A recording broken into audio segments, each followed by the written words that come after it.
ಎಲ್ರಿಗೂ ನಮಸ್ಕಾರ.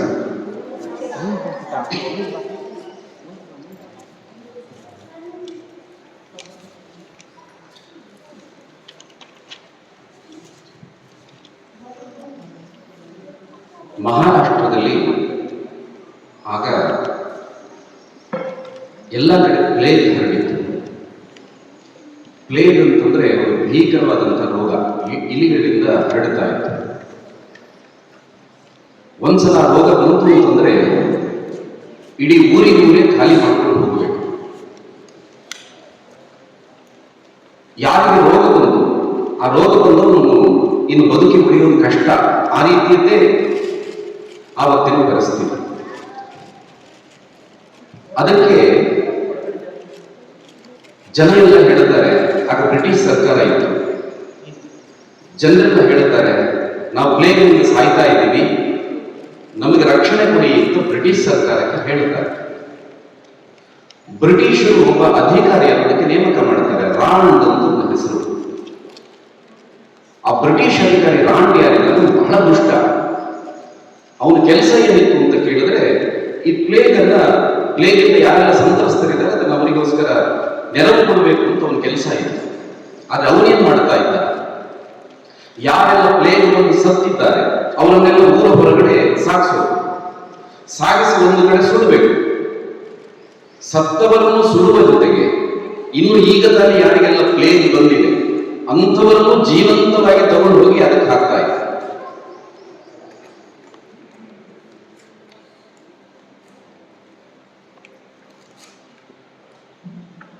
ಅಷ್ಟು ಮಾತ್ರವಲ್ಲ, ಯಾವುದೆಲ್ಲ ಮನೆಗಳಿದೆ ಆ ಮನೆಗಳಿಗೆ ನುಗ್ಗಿ ದೌರ್ಜನ್ಯಗಳನ್ನು ಮಾಡ್ತಾ ಇದ್ದಾರೆ. ಜನ ಎಲ್ಲಿವರೆಗೆ ಯೋಚನೆ ಮಾಡಿದ್ರು ಅಂತಂದ್ರೆ, ನಾವು ಪ್ಲೇಗ್ ಅನ್ನಾದರೂ ಸಹಿಸಿಕೊಳ್ತೇವೆ, ಆದ್ರೆ ಈ ರಾಂಡನಲ್ಲ, ಪ್ಲೇಗಿಗಿಂತ ಇವನು ಭೀಕರ, ಈ ಅಧಿಕಾರಿ ಭೀಕರ, ಇವನನ್ನು ನಾವು ಸಹಿಸಿಕೊಳ್ಳಿಕ್ಕೆ ಸಾಧ್ಯ ಇಲ್ಲ ಅನ್ನುವಂಥ ಪರಿಸ್ಥಿತಿ ಇದ್ದಾಗ ಬಾಲಗಂಗಾಧರ ತಿಲಕ್ ಒಂದು ಲೇಖನ ಬರೀತಾರೆ ಅವರ ಪತ್ರಿಕೆಯಲ್ಲಿ. ಒಬ್ಬ ರಾಕ್ಷಸನ ರೀತಿ ಒಬ್ಬ ಅಧಿಕಾರಿ ವರ್ತನೆ ಮಾಡ್ತಾ ಇದ್ದಾನೆ, ಅವನನ್ನು ವಿಚಾರಿಸಿಕೊಳ್ಳೋದಕ್ಕೆ ಇಡೀ ಭಾರತದಲ್ಲಿ ಯಾರೂ ಇಲ್ಲ ಅಂತ ಒಂದು ಲೇಖನ.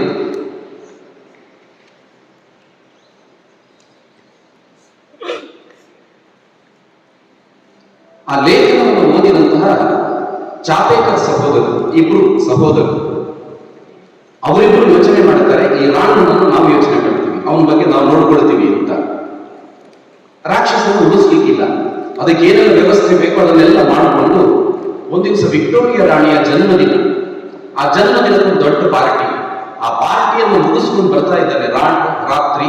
ಆ ಹೊತ್ತಿಗೆ ಇಬ್ಬರು ಚಾಪೇಕರ್ ಸಹೋದರರು ಮೊದಲು ಯೋಚನೆ ಮಾಡಿದ ರೀತಿಯಲ್ಲಿ ಅವನನ್ನ ಕೊಂದು ಮುಗಿಸ್ತಾರೆ. ಇಡೀ ದೇಶ ಸಂಭ್ರಮ ಪಡೆದರು. ಅದರಲ್ಲೂ ಆ ಮಹಾರಾಷ್ಟ್ರದ ಭಾಗದ ಜನರಿಗಂತೂ ಬಹಳ ಆನಂದ ಆಗುತ್ತೆ, ಒಬ್ಬ ರಾಕ್ಷಸನ ಸಂಹಾರ ಆಯಿತು ಅಂತ.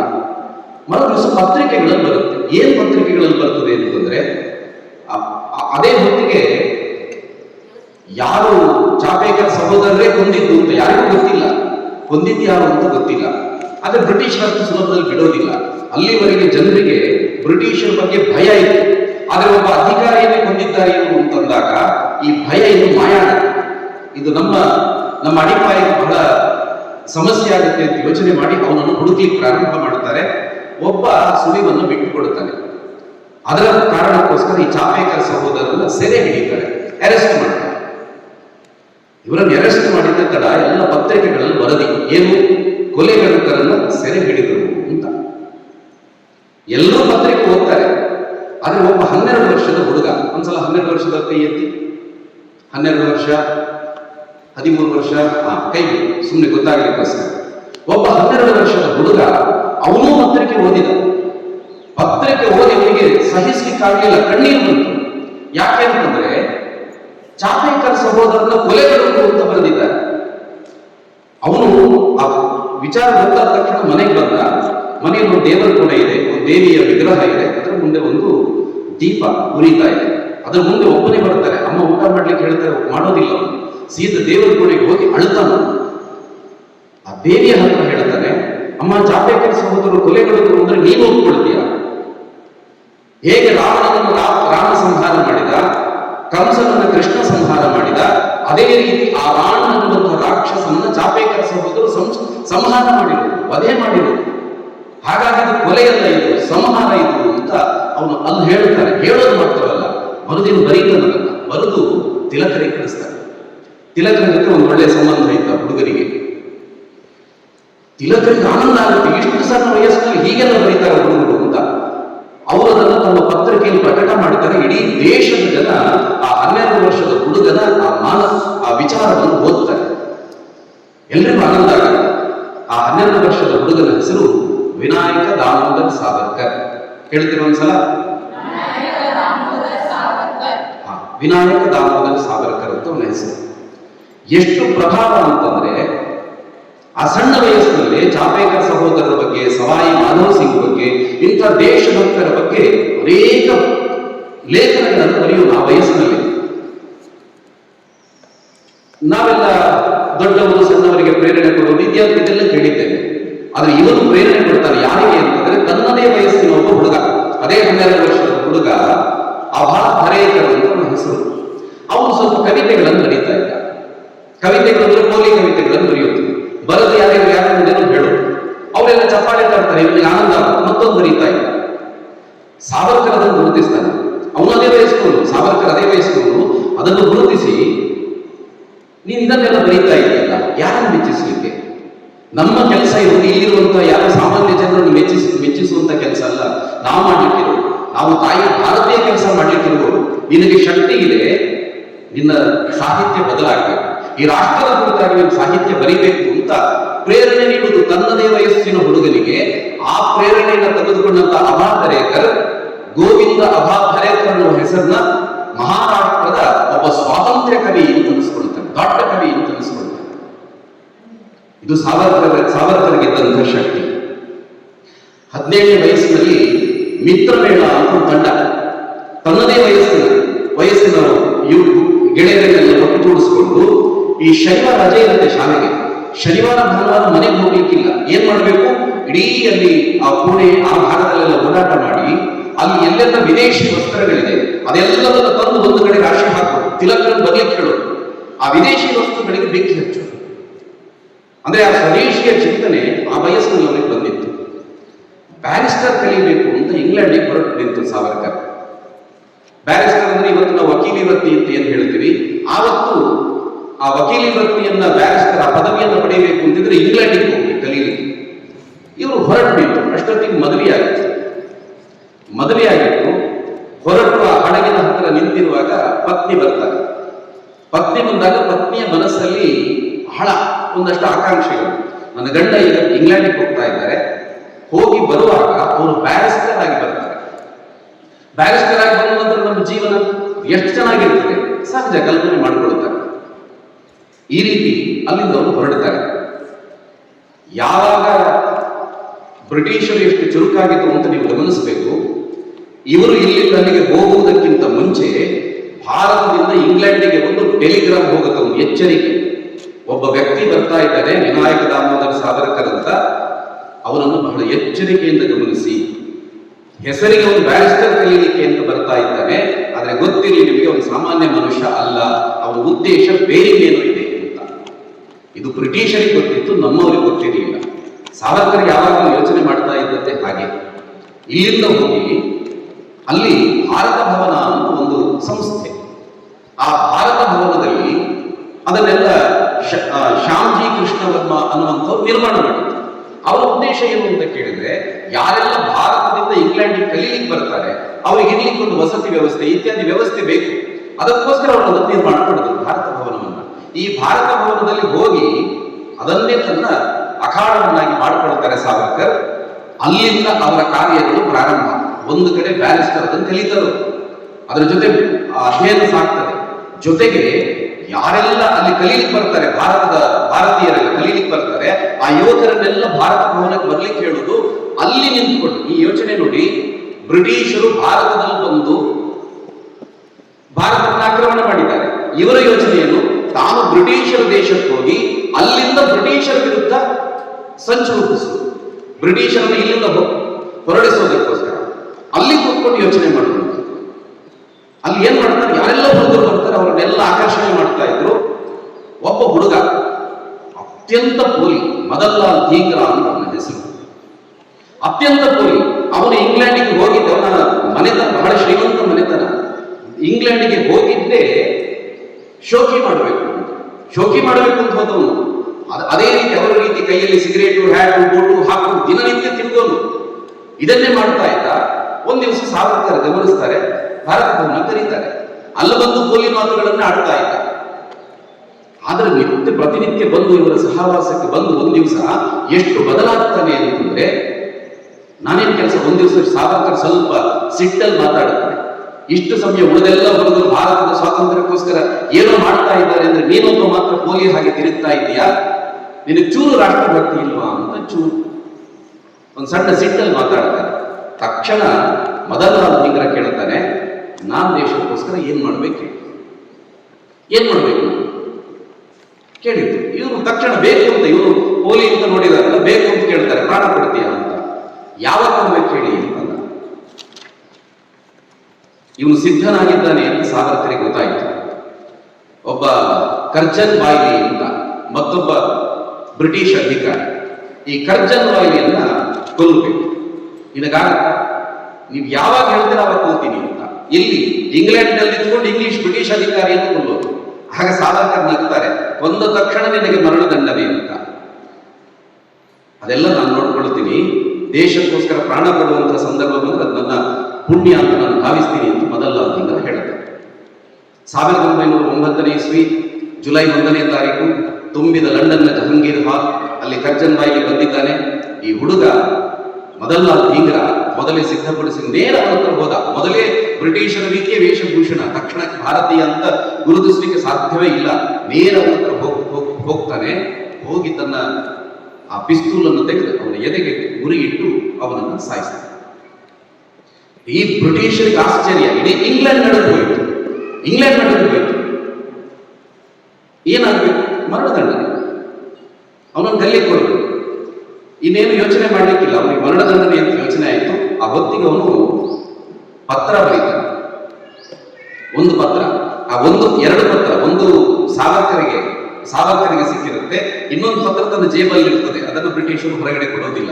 ಸಾವರ್ಕರ್ ಹತ್ರ ಇದ್ದ ಪತ್ರವನ್ನು ಅವರು ಪ್ರಕಟ ಮಾಡುತ್ತಾರೆ. ಅವನು ಅದರಲ್ಲಿ ಬರೆಯೋದು, ಅಮ್ಮ ನಿನ್ನ ಕೆಲಸ ಅಂತಂದ್ರೆ ಪ್ರಭು ಶ್ರೀರಾಮನ ಕೆಲಸ.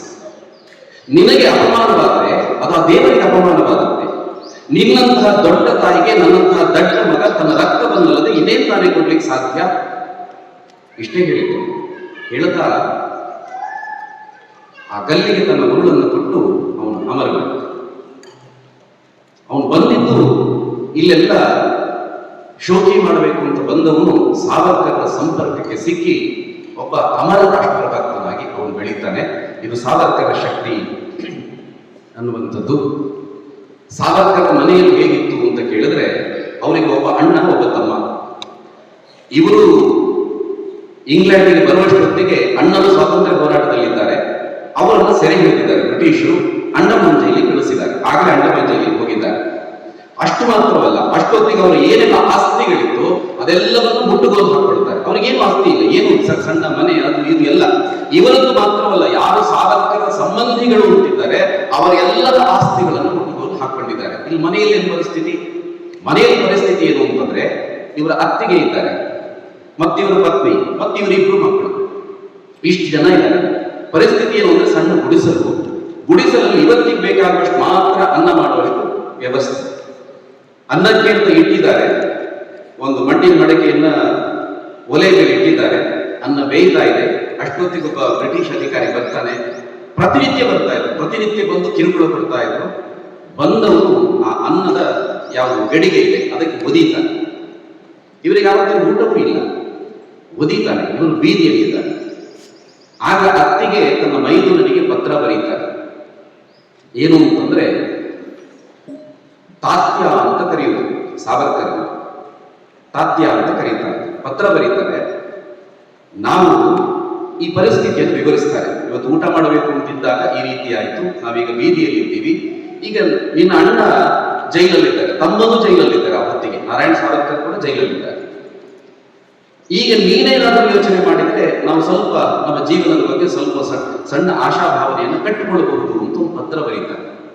ಈ ಪತ್ರ ಸಾವರ್ಕರಿಗೆ ಮುಟ್ತದೆ. ಆ ಪತ್ರವನ್ನು ಓದಿದಂಥ ಸಾವರ್ಕರಿಗೆ ಒಂದ್ಸಲ ವೇದನೆ ಆಗುತ್ತೆ ಅಲ್ಲಿನ ಸ್ಥಿತಿ ನೋಡಿ. ಆದ್ರೆ ಅಷ್ಟೊತ್ತಿಗೆ ಅವರಿಗೆ ಅವರ ಕರ್ತವ್ಯ ಜಾಗೃತ ಆಗುತ್ತೆ. ಅವ್ರು ಬರೀತಾರೆ, ಅತ್ತಿಗೆ ನೀವು ನಮಗೆ ತಾಯಿಯ ರೀತಿಯಲ್ಲಿ ಬಂದಂಥವ್ರು, ನಾವು ಸಣ್ಣ ಮಕ್ಕಳಿದ್ವಿ. ಅಷ್ಟೊತ್ತಿಗೆ ನಮ್ಮ ಅಮ್ಮ ತೀರ್ಕೊಂಡ್ರು, ನಮ್ಮನ್ನು ತಾಯಿಯ ಹಾಗೆ ನಾವು ಸಾಕಿದ್ರು. ನಮ್ಮ ಮಾನಸಿಕತೆ ಏನು ಅಂತ ನಿಮ್ಗೆ ಗೊತ್ತಿದೆ, ನಾವು ಬಂದಿದ್ದು ದೇಶದ ಕೆಲಸಕ್ಕೋಸ್ಕರ ಅಂತ ನಿಮ್ಗೆ ಗೊತ್ತಿದೆ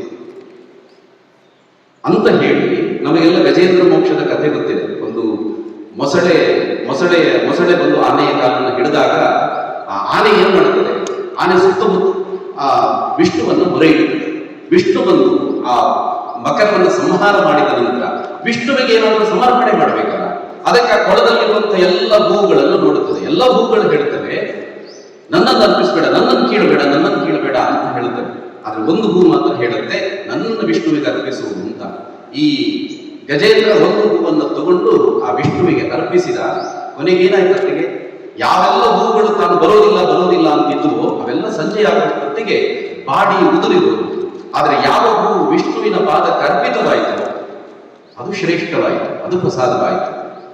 ಈಗ ನಾವೆಲ್ಲ ವಾಪಸ್ ಅಲ್ಲಿಗೆ ಬಂದ್ಬಿಟ್ರೆ ನಾವೆಲ್ಲ ಸಂಜೆ ಬಾಡಿ ಹೋಗುವಂತಹ ಆ ಹೂವುಗಳಾಗ್ತೇವೆ.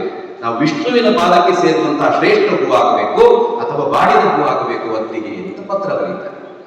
ಇವರು ಬೀದಿಯಲ್ಲಿದ್ದಾರೆ, ಆ ಪತ್ರ ಓದಿ ಹೇಳುವಂತ ಮತ್ತೆ ವಾಪಸ್ ಬರೆಯೋದತ್ತಿಗೆ, ನಮ್ಮ ಕಷ್ಟದ ಬಗ್ಗೆ ನೀನು ಚಿಂತೆ ಮಾಡಬೇಡ, ನಿನ್ನ ಕೆಲಸ ನೀನು ಮುಂದುವರಿಸು ಅಂತ. ಇದು ಒಟ್ಟವರ ಇಡೀ ಮನೆಯವರ ಮಾನಸಿಕತೆ, ಅಲ್ಲಿದ್ದಂತಹ ಪರಿಸ್ಥಿತಿ ಹೀಗಿತ್ತು. 1857 ಆ ಕದನದ ಬಗ್ಗೆ ನಮ್ಗೆಲ್ಲರಿಗೂ ಗೊತ್ತಿದೆ. ಅದನ್ನೆಲ್ಲ ಸಿಪಾಯಿ ದಂಗೆ ಅಂತ ಕರೆದ್ರು ಬ್ರಿಟಿಷರು. ಯಾಕೆಂತಂದ್ರೆ 1857 ಏನು ಹೋರಾಟ ನಡೆಯಿತು ಅದು ಬ್ರಿಟಿಷರಿಗೆ ಕೊಟ್ಟಂತ ಮೊದಲ ಹೊಡೆತ ಆಗಿತ್ತು. ಅದಕ್ಕೆ ಅವರೆಲ್ಲ ಯಾರೋ ಒಂದಷ್ಟು ಸಿಪಾಯಿಗಳು ದಂಗೆ ಎದ್ದು ಮಾಡಿದ್ದಂಥದ್ದು ಅಂತ ಅದನ್ನು ಸಣ್ಣದು ಮಾಡಿ ನಮಗೆಲ್ಲ ಪಠ್ಯ ಪುಸ್ತಕದಲ್ಲಿ ಒಂದು ಸಿಪಾಯಿ ದಂಗೆ ಎಂದು ಬರೆದಿತ್ತು.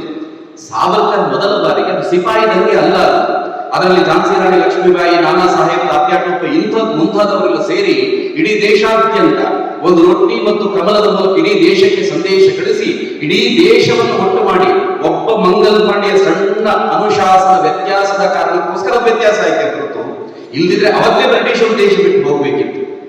ಆ ಅದ್ಭುತವಾದ ಕಥನವನ್ನ ಸಾವರ್ಕರ್ ಬರೀತಾರೆ, ಲಂಡನ್ನಲ್ಲಿ ಕೂತ್ಕೊಂಡು ಬರೀತಾರೆ, ಮರಾಠಿಯಲ್ಲಿ ಬರೀತಾರೆ. ಆ ಮರಾಠಿಯಲ್ಲಿ ಬಂದಿದ್ದು ಇನ್ನೂ ಪುಸ್ತಕ ಆಗಿಲ್ಲ, ಅದರ ಹಸ್ತಪ್ರತಿ ಮಾತ್ರ ಇದೆ. ಇದು ಇಷ್ಟಾಗುವಾಗ ಅದರ ಒಂದೆರಡು ಕಾಪಿ ಅಲ್ಲಿನ ಪೊಲೀಸರ ಕೈಗೆ ಸಿಗುತ್ತೆ.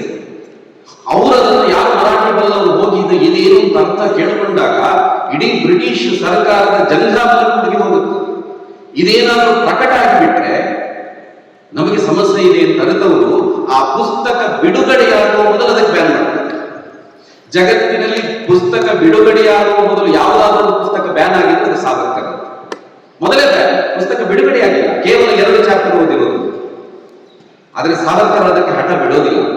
ಅವರು ಇಡೀ ಜಗತ್ತಿನಾದ್ಯಂತ ಇರುವ ಎಲ್ಲ ದೇಶಗಳಲ್ಲಿ ತನ್ನ ಕಾರ್ಯ ಸಾಧನೆ ಮಾಡಿಕೊಳ್ಳುವಷ್ಟು ಅವರಿಗೆ ಶಕ್ತಿ ಸಾಮರ್ಥ್ಯ ಇತ್ತು ಆ ಕಾಲದಲ್ಲಿ. ಅವ್ರು ಏನ್ ಮಾಡ್ತಾರೆ, ಅದನ್ನ ಇಂಗ್ಲಿಷ್ಗೆ ಅನುವಾದ ಮಾಡಿಸ್ತಾರೆ. ಇಂಗ್ಲಿಷ್ಗೆ ಅನುವಾದ ಮಾಡಿಸಿ ಅದನ್ನ ಫ್ರಾನ್ಸಿನಲ್ಲಿ ಬಿಡುಗಡೆ ಮಾಡೋದು ಅಥವಾ ಬೇರೆ ಬೇರೆ ಕಡೆ ಬಿಡುಗಡೆ ಮಾಡುವುದು ಅಂತ ಸುದ್ದಿ ಹಬ್ಬಿಸ್ತಾರೆ. ಕೊನೆಗೆ ಫ್ರಾನ್ಸಿನಲ್ಲೇ ಬಿಡುಗಡೆ ಮಾಡುವುದು ಅಂತ ಆದಾಗ ಬ್ರಿಟಿಷರ ಗಮನ ಅತ್ತ ಹೋದಾಗ ಹಾಲೆಂಡಿನಲ್ಲಿ ಇದನ್ನು ಬಿಡುಗಡೆ ಮಾಡುತ್ತಾರೆ. ಮಾತ್ರವಲ್ಲ, ಇದು ಯಾವ ಅನುವಾದಿತ ಕೃತಿಗಳು ಯಾವುದಿದೆ ಅದನ್ನು ಭಾರತಕ್ಕೂ ಕಳಿಸ್ತಾರೆ.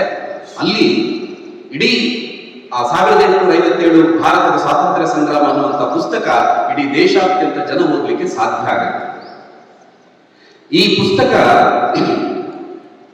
ಒಂದು ಸಲ ಮುದ್ರಣ ಆಗಿದ್ದು ಎಲ್ಲರ ಕೈಗೆ ಸಿಕ್ಕಿತ್ತು. ಇದರ 2ನೇ ಮುದ್ರಣವನ್ನು ಮಾಡಿದವರು ಯಾರು ಅಂತ ಕೇಳಿದ್ರೆ ಸರ್ದಾರ್ ಭಗತ್ ಸಿಂಗ್. ಸರ್ದಾರ್ ಭಗತ್ ಸಿಂಗ್ ಇದರ ಪುಸ್ತಕದ 2ನೇ ಮುದ್ರಣವನ್ನು ಮಾಡಿ ತನ್ನ ತಂಡ ಯಾವುದಿದೆ, ತನ್ನ ತಂಡದ ಎಲ್ಲ ಕ್ರಾಂತಿಕಾರಿಗಳಿಗೆ ಭಗತ್ ಸಿಂಗ್ ಇದನ್ನು ಹಂಚ್ತಾರೆ. ಇದರ 3ನೇ ಮುದ್ರಣವನ್ನು ಮಾಡಿದಂಥವರು ಸುಭಾಷ್ ಚಂದ್ರ ಬೋಸ್. ತನ್ನ ಇಡೀ INA ತಂಡಕ್ಕೆ, ಇಂಡಿಯನ್ ನ್ಯಾಷನಲ್ ಆರ್ಮಿ ಅಂತ ಯಾವುದಿದೆ, ಅವರೆಲ್ಲರಿಗೂ ಇದರ ಪ್ರತಿಯನ್ನು ಹಂಚ್ತಾರೆ. ಅಂದ್ರೆ ನಾವು ಅರ್ಥ ಮಾಡ್ಕೊಳ್ಬೇಕು ಆ ಪುಸ್ತಕ ಎಷ್ಟು ಶ್ರೇಷ್ಠವಾದದ್ದು ಅಂತ. ಇವತ್ತಿಗೂ ಕನ್ನಡದಲ್ಲಿ ಅದರ ಅನುವಾದ ಇದೆ. 1857 ಭಾರತದ ಸ್ವಾತಂತ್ರ್ಯ ಸಂಗ್ರಾಮ ಅನ್ನುವಂಥ ಪುಸ್ತಕ ಇದೆ. ನಮಗೆ ಸಾಧ್ಯ ಆದ್ರೆ ದಯವಿಟ್ಟು ಅದನ್ನು ಓದಬೇಕು ಅನ್ನುವಂಥದ್ದು. ಅವರೆಲ್ಲ ಭಗತ್ ಸಿಂಗ್ ಮತ್ತು ಸುಭಾಷ್ ಚಂದ್ರ ಬೋಸ್ ತನ್ನ ಇಡೀ ತಂಡಕ್ಕೆ ಕೊಟ್ಟಿದ್ದಾರೆ ಅಂದ್ರೆ ಅದು ಎಷ್ಟು ಎತ್ತರದ ಪುಸ್ತಕ ಅಂತ ನಾವು ಅರ್ಥ ಮಾಡ್ಕೊಳ್ಬೇಕು. ಸಾವರ್ಕರ್ ಅಲ್ಲಿ ಕುಳಿತಲ್ಲಿಯೇ ನಾನು ಮೊದಲೇ ಹೇಳಿದೆ ಬ್ಯಾರಿಸ್ಟರ್ ಕಲಿಬೇಕು ಅನ್ನುವಂಥದ್ದು ಒಂದು ನೆಪ ಆಗುತ್ತೆ. ಆದರೆ ಅವರ ಯೋಚನೆ ಪೂರ್ತಿ ಭಾರತದಿಂದ ಬ್ರಿಟಿಷರನ್ನು ಓಡಿಸುವುದಾಗಿತ್ತು. ಅಲ್ಲಿ ಕುಳಿತುಕೊಂಡು ಇಲ್ಲಿ ಭಾರತದಲ್ಲಿದ್ದಂತಹ ಅನಂತ ಕಾಮಗೆರೆ ಅನ್ನುವಂಥ ಯುವಕನನ್ನು ಸಿದ್ಧಪಡಿಸ್ತಾರೆ. ಅವನಿಗೆ ಗುಪ್ತ ಮಾರ್ಗದ ಮೂಲಕ ಒಂದು ಬಂದೂಕು ಕಳಿಸ್ತಾರೆ, ಒಂದು ಪಿಸ್ತೂಲ್ ಕಳಿಸ್ತಾರೆ. ಕಲ್ಪನೆ ಮಾಡ್ಕೊಳ್ಳಿ, ಇವತ್ತಿನ ಹಾಗೆ ಯಾವುದೇ ಫೋನ್ಗಳು, ವಾಟ್ಸ್ಆಪ್ಗಳು ಯಾವುದೂ ಇಲ್ಲದೆ ಇದ್ದಂತ ಸಂದರ್ಭದಲ್ಲಿ ಇಲ್ಲಿಂದ ಕುಳಿತುಕೊಂಡು ಅನಂತ ಕಾಮಗೆರೆಯನ್ನು ಸಂಪರ್ಕ ಮಾಡೋದು. ಇವತ್ತಿನ ಹಾಗೆ ಗೂಗಲ್ ಮೀಟ್ ಇತ್ಯಾದಿ ಯಾವುದೂ ಇಲ್ಲ. ಸಂಪರ್ಕ ಮಾಡ್ತಾರೆ ಮಾತ್ರವಲ್ಲ, ಇಲ್ಲಿಂದ ಪಿಸ್ತೂಲ್ ಕಳಿಸ್ತಾರೆ. ಗುರಿ ಯಾರು? ನಾಸಿಕದ ಜಿಲ್ಲಾ ಕಲೆಕ್ಟರ್ ಆಗಿದ್ದಂತ ಜಾಕ್ಸನ್ ಅನ್ನುವಂಥದ್ದು. ಅವನನ್ನು ಕೊಲ್ಲಬೇಕು. ಅನಂತ ಕಾಮಗೆರೆ ಆ ಬಂದೂಕನ್ನು ಪಡೆದು ಆ ಜಾಕ್ಸನ್ ಕೊಲೆ ಮಾಡುತ್ತಾರೆ. ಇಷ್ಟೊತ್ತಿಗೆ ಮತ್ತೆ ಬ್ರಿಟಿಷರು ಶುರು ಮಾಡುತ್ತಾರೆ, ಈ ಪಿಸ್ತೂಲ್ ಎಲ್ಲಿಂದ ಬಂತು ಅಂತ. ಈ ಪಿಸ್ತೂಲ್ ಎಲ್ಲಿಂದ ಬಂತು ಅಂತ ನೋಡುವಾಗ ಇದು ಇಂಗ್ಲೆಂಡಿನಿಂದ ಬಂದಿದೆ ಅಂತ ಗೊತ್ತಾಗ್ತದೆ. ಇಂಗ್ಲೆಂಡ್ ಅಲ್ಲಿ ಯಾರು ಕಳಿಸಿದ್ರು? ಸಾವರ್ಕರ್ ಕಳಿಸಿದ್ರು. ತಡ ಮಾಡೋದಿಲ್ಲ, ಬಂಧನ ಮಾಡ್ತಾರೆ ಸಾವರ್ಕರ್ ಬಂಧನ ಆಗುತ್ತೆ. ಸಾವರ್ಕರನ್ನು ಅಲ್ಲಿಂದ ಕರ್ಕೊಂಡ್ ಬರ್ಬೇಕು ಭಾರತಕ್ಕೆ. ಅದಕ್ಕೆ SS ಮೋರಿಯಾ ಅನ್ನುವಂಥ ಒಂದು ಹಡಗು, ಆ ಹಡಗಿನಲ್ಲಿ ಕರ್ಕೊಂಡ್ ಬರ್ತಾ ಇದ್ದಾರೆ. ಸಾವರ್ಕರ್ಗೆ ಅಂತಾರಾಷ್ಟ್ರೀಯ ಕಾನೂನಿನ ಬಗ್ಗೆ ಅತಿ ಉಚ್ಚವಾದಂತ ಅವರಿಗೆ ಅನುಭವ ಇತ್ತು, ಅದರ ಅಧ್ಯಯನ ಇತ್ತು ಅವರಿಗೆ. ಅವ್ರು ಏನ್ ಯೋಚನೆ ಮಾಡ್ತಾ ಇದ್ದಾರೆ, ಈಗ ನಾವು ಇಂಗ್ಲೆಂಡಿಂದ ಫ್ರಾನ್ಸಿಗೆ ಬರ್ತಾ ಇದ್ದೇವೆ, ಅಕಸ್ಮಾತ್ ನಾನು ಈ ಫ್ರಾನ್ಸಿನ ಸಮುದ್ರದಲ್ಲಿ ನಾನು ತಪ್ಪಿಸಿಕೊಂಡ ಫ್ರಾನ್ಸಿನ ದಡವನ್ನು ಮುಟ್ಟಿದ್ರೆ ಅಲ್ಲಿ ಬ್ರಿಟಿಷರಿಗೆ ನನ್ನನ್ನ ಮತ್ತೆ ಬಂಧನ ಮಾಡ್ಲಿಕ್ಕೆ ಅವಕಾಶ ಇಲ್ಲ. ಅಂತಾರಾಷ್ಟ್ರೀಯ ನ್ಯಾಯ ಏನಿದೆ ಇದನ್ನು ಒಪ್ಪೋದಿಲ್ಲ, ಇವರಿಗೆ ಗೊತ್ತಿತ್ತದ್ದು. ಅದಕ್ಕೆ ಏನ್ ಮಾಡ್ತಾರೆ, ಫ್ರಾನ್ಸಿಗೆ ಬಂದು ನಿಲ್ತದೆ. ಒಂದು ಕಡೆ ಬರ್ತಾ ಇದ್ದ ಹಾಗೆ ಇವರು ಹಡಗಿನಿಂದ ಧುಮುಕ್ತಾರೆ. ಆ ಇಡೀ ಘಟನೆ ಬಹಳ ರೋಚಕವಾಗಿದೆ. ಸಣ್ಣ ಕಿಂಡಿ, ಆ ಕಿಂಡಿಯಲ್ಲಿದ್ದ ಗಾಜನ್ನು ಒಡೆದು, ಆ ಶೌಚಾಲಯದಲ್ಲಿದ್ದ ಕಿಂಡಿಯ ಗಾಜನ್ನು ಒಡೆದು ಅಲ್ಲಿಂದ ತನ್ನ ದೇಹವನ್ನು ಸಂಕುಚಿತಗೊಳಿಸಿ ಅದರಿಂದ ಧುಮುಕ್ತಾರೆ. ಮೈಯೆಲ್ಲ ಗಾಯ ಆಗಿರುತ್ತದೆ. ಅಷ್ಟೊತ್ತಿಗೆ ನಮ್ಗೆ ಗೊತ್ತಿದೆ, ಮೈ ಗಾಯ ಆಗಿರ್ತದೆ, ಉಪ್ಪು ನೀರಿಗೆ ಬಿದ್ದರೆ ಏನಾಗುತ್ತೆ ಪರಿಸ್ಥಿತಿ ಅಂತ. ಅಲ್ಲಿಂದ ಅವರು ಈಚಿಕೊಂಡು ಬರ್ತಾರೆ, ಫ್ರಾನ್ಸಿನ ದಡವನ್ನು ಮುಟ್ಟಿದ ತಕ್ಷಣ ಇವರು ಬರ್ತಾರೆ, ಬ್ರಿಟಿಷರು ಹಿಡ್ಕೊಳ್ತಾರೆ. ಏನ್ ಮಾಡಬೇಕು? ಅಂತಾರಾಷ್ಟ್ರೀಯ ನಿಯಮದ ಪ್ರಕಾರ ಇನ್ನೊಂದು ದೇಶದಲ್ಲಿ ಬ್ರಿಟಿಷರು ಬಂದು ಅರೆಸ್ಟ್ ಮಾಡೋ ಹಾಗಿಲ್ಲ. ಆದ್ರೆ ಬ್ರಿಟಿಷ್ ಅಧಿಕಾರಿಗಳು, ಬ್ರಿಟಿಷ್ ಪೊಲೀಸರು ಸ್ವಲ್ಪ ಲಂಚವೋ ಇತ್ಯಾದಿ ಏನೋ ಕೊಟ್ಟು ಅವರನ್ನ ಬಂಧನ ಮಾಡ್ತಾರೆ, ಅಲ್ಲೂ ಹಿಡುತ್ತಾರೆ. ಆದ್ರೆ ಫ್ರಾನ್ಸಿನ ಯುವಕರು ಹೇಳ್ತಾರೆ, ನಮ್ಮ ದೇಶದಲ್ಲಿ ಬಂದು ಬ್ರಿಟಿಷರು ಒಬ್ಬರನ್ನ ಅರೆಸ್ಟ್ ಮಾಡೋದು ಅಂತಂದ್ರೇನು, ನಾವು ಬಿಡೋದಿಲ್ಲ ಅಂತ ಇಡೀ ಫ್ರಾನ್ಸಿನಲ್ಲಿ ಹೋರಾಟ ಶುರುವಾಯಿತು. ಈ ಫ್ರಾನ್ಸಿನಲ್ಲಿ ಶುರುವಾದಂತಹ ಹೋರಾಟದ ಕಾರಣ ಫ್ರಾನ್ಸಿನ ಅಧ್ಯಕ್ಷನಾಗಿದ್ದಂತಹ ಬ್ರಿಯಾಂಡ್ ರಿಸೈನ್. ಒಬ್ಬ ಸಾವರ್ಕರನ್ನು ಬಂಧನ ಮಾಡಿದ್ದಕ್ಕಾಗಿ ಫ್ರಾನ್ಸಿನ ಒಬ್ಬ ಪ್ರಧಾನಿ ರಾಜೀನಾಮೆ ಕೊಡಬೇಕಾದ ಪರಿಸ್ಥಿತಿ ಬಂತು. ಅಲ್ಲಿಂದ ಕರ್ಕೊಂಡ್ ಬರ್ತಾರೆ. ಬಂದು ಅವರಿಗೆ ಶಿಕ್ಷೆ ಏನು ಅಂತ ಕೇಳಿದ್ರೆ 25 ವರ್ಷಗಳ 2 ಜೀವಾವಧಿ. ಇವತ್ತು ಜೀವಾವಧಿ ಅಂದ್ರೆ 14 ವರ್ಷ, ಅವತ್ತು 25 ವರ್ಷ, ಅದು 2 ಜೀವಾವಧಿ, 20 ಅಂದ್ರೆ 50 ವರ್ಷಗಳು. ಅವರ ಕುತ್ತಿಗೆಗೆ ಒಂದು ಬಿಲ್ಲೆಯನ್ನು ಹಾಕ್ತಾರೆ. ಏನು ಬಿಲ್ಲೆ ಅಂತಂದ್ರೆ ಅದರಲ್ಲಿ ಬರೆದಿರ್ತಾರೆ 1910ರಿಂದ 1960 ಅಂತ. ಅಂದ್ರೆ 50 ಒಟ್ಟು 50 ವರ್ಷಗಳ ಕಾಲ ಅವರು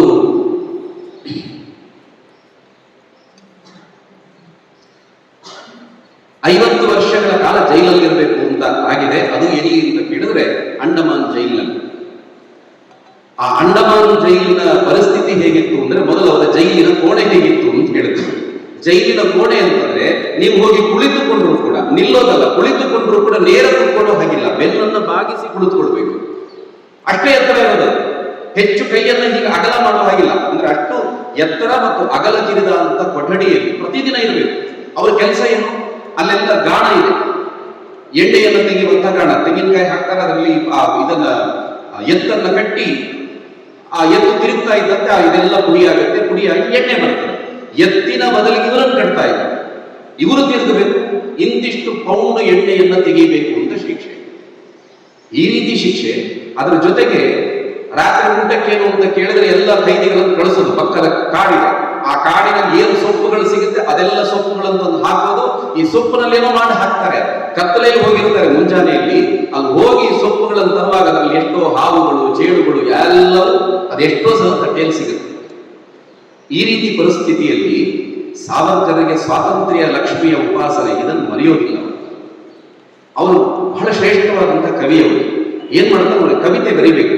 ಬರೀಲಿಕ್ಕೇನು ಪೆನ್ನು ಪುಸ್ತಕವನ್ನು ಅವರಿಗೆ ಕೊಟ್ಟಿಲ್ಲ. ಯಾವುದೇ ಖೈದಿಗೆ ಬ್ರಿಟಿಷರು ಯಾರನ್ನೇ ನೆನಪು ಮಾಡ್ಕೊಳ್ಳಿ, ಯಾವುದೇ ಖೈದಿಗೆ ಪೆನ್ನು ಪುಸ್ತಕ ಕೊಟ್ಟಿಲ್ಲ ಅನ್ನುವಂಥ ಯಾವುದೇ ಉದಾಹರಣೆಗಳಿಲ್ಲ. ಆದ್ರೆ ಇವರಿಗೆ ಪೆನ್ನು ಪುಸ್ತಕ ಕೊಡಬಾರದು ಅಂತ ಬ್ರಿಟಿಷ್ ಸರ್ಕಾರ ಹೇಳಿತ್ತು. ಇವನ್ ಕೇವಲ ಪೆನ್ನು ಪುಸ್ತಕ ಹಿಡಿದುಕೊಂಡೇ ಬ್ರಿಟಿಷ್ ಸರ್ಕಾರವನ್ನು ನಡುಗಿಸಬಲ್ಲ ಅನ್ನೋ ಕಾರಣಕ್ಕೋಸ್ಕರ ಪೆನ್ ಪುಸ್ತಕ ಕೊಟ್ಟಿಲ್ಲ. ಏನ್ ಮಾಡಬೇಕು?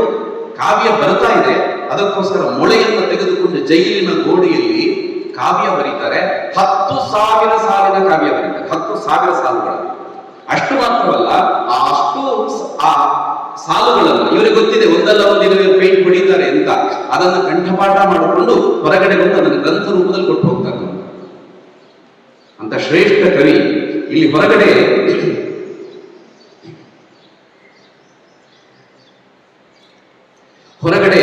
ಸಾವರ್ಕರನ್ನು ಬಿಡುಗಡೆ ಮಾಡಬೇಕು ಅನ್ನೋ ಕಾರಣಕ್ಕೋಸ್ಕರ ಹೋರಾಟಗಳು ನಡೀತಾ ಇತ್ತು. ದೊಡ್ಡ ಹೋರಾಟ ನಡೀತಾ ಇತ್ತು ಸಾವರ್ಕರನ್ನು ಬಿಡುಗಡೆ ಮಾಡಬೇಕು ಅಂತ. ಅಷ್ಟೊತ್ತಿಗೆ ಸಾವರ್ಕರ್ ಕ್ಷಮಾಪಣೆ ಪತ್ರ ಬರೆದು, ಇವತ್ತೆಲ್ಲ ಸುದ್ದಿ ಆಗುತ್ತೆ, ಸಾವರ್ಕರ್ ಕ್ಷಮೆ ಕೇಳಿದ್ರು ಅಂತ ಪತ್ರ ಬರೆದಿದ್ದು ಹೌದು. ಒಂದಲ್ಲ, ಸುಮಾರು 6 ಪತ್ರ ಬರೆದಿದ್ದಾರೆ ಬ್ರಿಟಿಷರಿಗೆ. 6 ಪತ್ರ ಬರೆದಿದ್ದಾರೆ. ಕ್ಷಮಾಪಣೆ ಪತ್ರ ಅಂತಂದ್ರೆ ಏನು? ಅವರ ಯೋಚನೆ ಇಷ್ಟೇ, ನಾನು ಒಂದ್ಸಲ ಇಲ್ಲಿಂದ ಹೊರಗೆ ಹೋಗ್ಬೇಕು, ಇಲ್ಲಿ ಒಳಗಡೆ ಇದ್ರೆ ಏನಾಗುತ್ತೆ, ನೀವು ಆಯಸ್ಸು ಪೂರ್ತಿ ಮುಗಿದು ಹೋಗುತ್ತೆ, ದೇಶಕ್ಕೋಸ್ಕರ ಕೆಲಸ ಮಾಡ್ಲಿಕ್ಕೆ ಸಾಧ್ಯ ಇಲ್ಲ. ಒಂದು ಸಲ ಏನಾದ್ರೂ ಮಾಡಿ ಹೊರಗಡೆ ಹೋಗ್ಬೇಕು. ನಾವು ಶಿವಾಜಿಯ ತಂತ್ರ ಕೇಳಿದ್ದೀವಿ. ಶಿವಾಜಿ ಔರಂಗಜೇಬನ ಆಸ್ಥಾನದಿಂದ ತಪ್ಪಿಸಿಕೊಳ್ಳಿಕ್ಕೆ ಸುಳ್ಳು ಹೇಳಿನೇ ಹೊರಗೆ ಬಂದಿದ್ದದು. ಆ ರೀತಿ ತುಂಬಾ ಸಂಗತಿಗಳಿದೆ. ಬೇರೆ ಬೇರೆ ನೀವು ಎಷ್ಟೋ ಸ್ವಾತಂತ್ರ್ಯ ಹೋರಾಟಗಾರರು ಈ ರೀತಿಯ ತುಂಬಾ ಪತ್ರಗಳನ್ನು ಬಂದಿದ್ದಾರೆ. ಆದ್ರೆ ನಮ್ಮ ಇವತ್ತಿನವರಿಗೆ ಕಾಣೋದೇನು ಅಂತಂದ್ರೆ ಅವರು ಕ್ಷಮೆ ಕೇಳಿದ್ರು ಅಂತ. ನಾನು ಕ್ಷಮೆ ಕೇಳಿದ್ರು ಅನ್ನೋದಕ್ಕೆ ನಿಮಗೆ ಒಂದು 2-3 ಉದಾಹರಣೆಗಳನ್ನು ಕೊಡ್ತೀನಿ. 1915ರಲ್ಲಿ ವೈಸರಾಯ್ ಜೇಮ್ಸ್ ಬರ್ಟ್ಗೆ ಗಾಂಧೀಜಿಯವರು ಒಂದು ಪತ್ರ ಬರೀತಾರೆ. ಸಹಜವಾಗಿದೆ, ಸರಳವಾಗಿದೆ. ಪತ್ರದಲ್ಲಿ ಏನು ಬರೀತಾರೆ ಅವರು, ಈ ರೀತಿ ಕ್ರಾಂತಿಕಾರಿ ಚಟುವಟಿಕೆಗಳು ನಡೀತಾ ಇದೆ, ನಾನು ದೇಶ ಜನರಿಗೆ ಹೇಳ್ತೀನಿ, ಹೋರಾಟ ಇತ್ಯಾದಿ ಎಲ್ಲ ಬೇಡ ಅಂತ ನಾನು ಜನರಿಗೆಲ್ಲ ಹೇಳಲಿಕ್ಕೆ ಮಾಡ್ತೀನಿ, ನಾನು ನಿಮ್ಮ ನಂಬಿಕಸ್ಥ ಸೇವಕ ಅಂತ ಅವ್ರು ಬರೀತಾರೆ. ಇದನ್ನು ನಾವು ತಪ್ಪು ಅಂತ ಎಲ್ಲೂ ಹೇಳೋದಿಲ್ಲ, ಎಲ್ಲೂ ಹೇಳಲಿಲ್ಲ, ನಾವು ಅವ್ರು ಕ್ಷಮೆ ಕೇಳಿದ್ರು ಅಂತ ಹೇಳಲಿಲ್ಲ. ಗಾಂಧೀಜಿಯವರು ಆಫ್ರಿಕಾದಲ್ಲಿದ್ದಾಗ ಅಲ್ಲೊಂದು ಬೋರ್ವಾರ್ ಅಂತ ನಡೀತದೆ. ಬೋರ್ವಾರ್ ಅಂದ್ರೆ ಒಂದು ಬೋರ್ ಒಂದು ಪ್ರಾಂತ, ಅಲ್ಲಿ ಚಿನ್ನದ ಅದಿರಿದೆ. ಆ ಚಿನ್ನದ ಅದಿರಿನ ಮೇಲೆ ಈ ಬ್ರಿಟಿಷರ ಕಣ್ಣು ಬೀಳುತ್ತೆ. ಬ್ರಿಟಿಷರ ಕಣ್ಣು ಬಿದ್ದಾಗ ಇವರು ಆಫ್ರಿಕಾದ ಜೊತೆ ಯುದ್ಧ. ಆಗ ಆಫ್ರಿಕಾದಲ್ಲಿ ಓದ್ತಾ ಇದ್ರು ಗಾಂಧೀಜಿಯವರು ಅಲ್ಲಿದ್ದರು.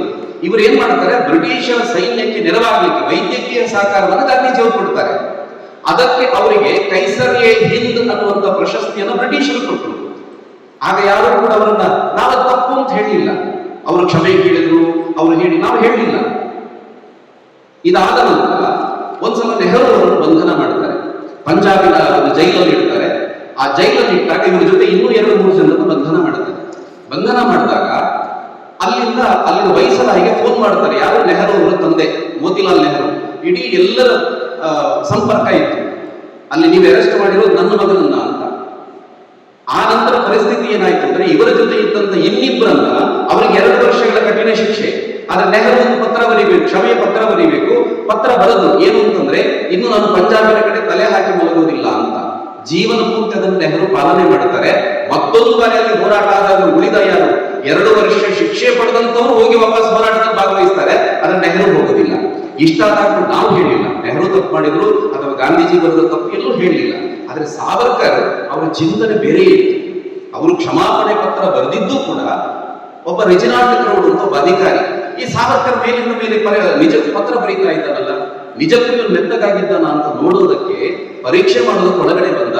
ಅರ್ಧ ಗಂಟೆಯಲ್ಲಿ ವಾಪಸ್ ಬಂದು ಬ್ರಿಟಿಷ್ ಅಧಿಕಾರಿಗಳಿಗೆ ಹೇಳ್ತಾನೆ, ಅವನು ನಾಟಕ ಮಾಡ್ತಾ ಇದ್ದಾನೆ, ನೀವು ಅವನನ್ನು ಬಿಟ್ಟಿದ್ದೇ ಆದ್ರೆ ನೀವು ಭಾರತವನ್ನು ಬಿಟ್ಟು ಹೋಗಲೇಬೇಕು, ಅವನನ್ನು ನಂಬಬೇಡಿ ಅಂತ ರೆಜಿನಾಲ್ಡ್ ಕ್ರೌಡ್ ಹೇಳುತ್ತಾನೆ. ನಮಗೆ ಅರ್ಥ ಆಗೋದಿಲ್ಲ ಅನ್ನುವಂಥದ್ದು ವಿಪರ್ಯಾಸ.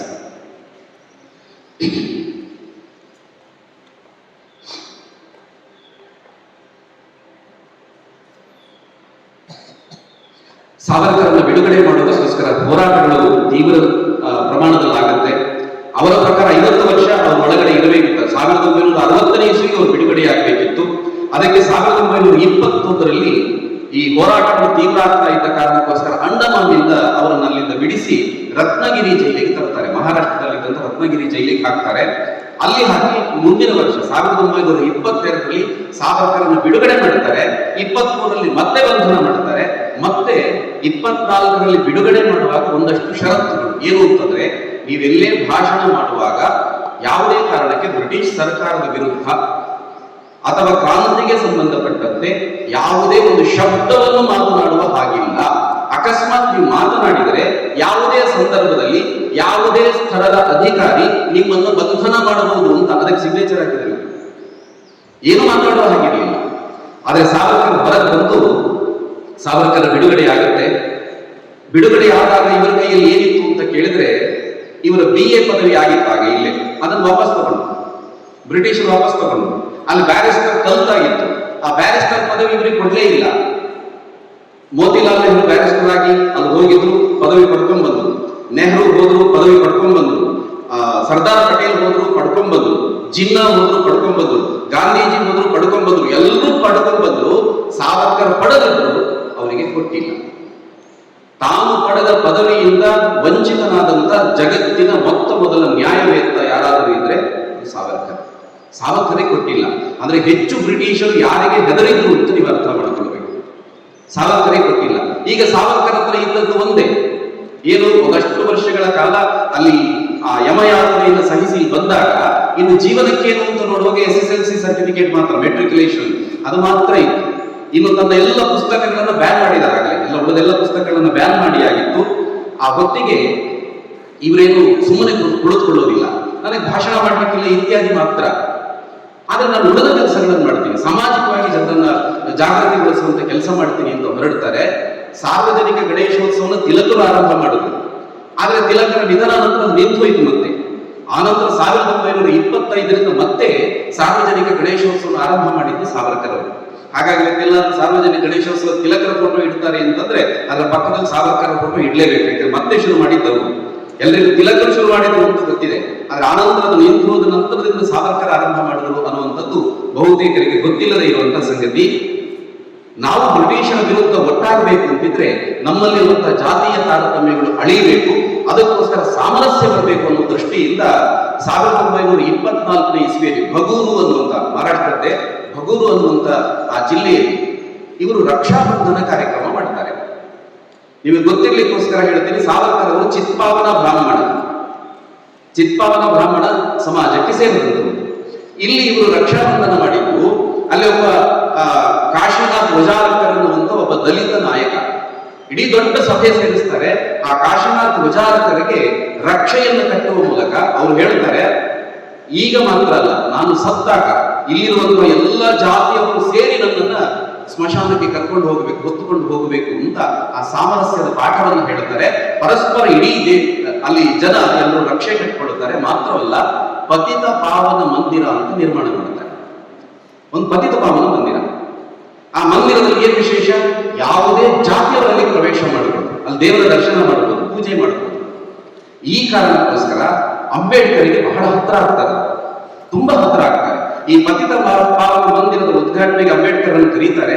ಆದ್ರೆ ಅಂಬೇಡ್ಕರ್ ಹೇಳ್ತಾರೆ, ತುಂಬಾ ಒಳ್ಳೆ ಕೆಲಸ ಮಾಡ್ತಾ ಇದ್ದೀರಿ, ಆದ್ರೆ ನನಗೆ ಪೂರ್ವ ನಿಗದಿತವಾದಂತಹ ಕಾರ್ಯಕ್ರಮಗಳ ಕಾರಣಕ್ಕೋಸ್ಕರ ನನಗೆ ಬರ್ಲಿಕ್ಕೆ ಆಗ್ತಾ ಇಲ್ಲ ಅಂತ ಹೇಳಿ ಅನಂತರ ದಿನಗಳಲ್ಲಿ ಅವ್ರ ಜೊತೆಗೆ ಓಡಾಟ ಮಾಡುತ್ತಾರೆ.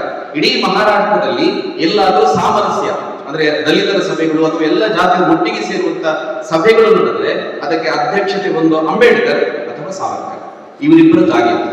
ಅಷ್ಟು ಎಲ್ಲಾ ಸಮಾಜದವರು ತಮ್ಮ ಮತಗಳನ್ನ, ಜಾತಿಗಳನ್ನು ಮರೆತು ಒಟ್ಟು ತಾಯಿ ಭಾರತೀಯ ಕೆಲಸದಲ್ಲಿ ಅವರು ತೊಡಗಿಕೊಳ್ಳಬೇಕು ಅಂತ ಸಾವರ್ಕರ್ ಕೆಲಸವನ್ನು ಮಾಡುತ್ತಾರೆ.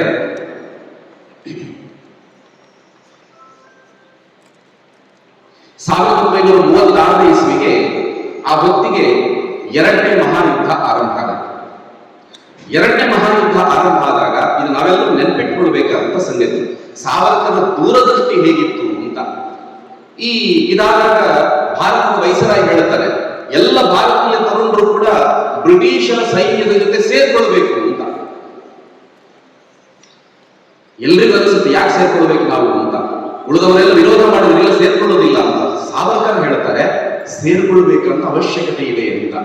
ನಮ್ಗೆ ಅನಿಸುತ್ತೆ ಸಾವರ್ಕರ್ ಹೀಗೆ ಯಾಕೆ ಹೇಳ್ತಾರೆ ಅಂದ್ರೆ, ಅವರ ದೂರದೃಷ್ಟಿ ಹೇಗಿತ್ತು ಅಂದ್ರೆ ಅವ್ರು ಹೇಳ್ತಾರೆ, ಈಗ ಏನಾಗಿದೆ, ಎರಡನೇ ಮಹಾಯುದ್ಧ ನಡೀತಾ ಇದೆ. ಈ ಎರಡನೇ ಮಹಾಯುದ್ಧದಲ್ಲಿ ಬ್ರಿಟಿಷರು ಭಾಗವಹಿಸ್ತಾರೆ. ಭಾಗವಹಿಸಿ ವಾಪಸ್ ಬರುವಷ್ಟೊತ್ತಿಗೆ ಅವರ ಅರ್ಧ ಶಕ್ತಿ ಕುಂದು ಹೋಗುತ್ತೆ, ಅರ್ಧ ಶಕ್ತಿ ಹೊರಟು ಹೋಗುತ್ತೆ. ಅಷ್ಟೊತ್ತಿಗೆ ಇವರು ಮತ್ತೆ ಇಲ್ಲಿ ನಮ್ಮಲ್ಲಿ ರಾಜ್ಯ ನಡೆಸಲಿಕ್ಕೆ ಸಾಧ್ಯವೇ ಇಲ್ಲ.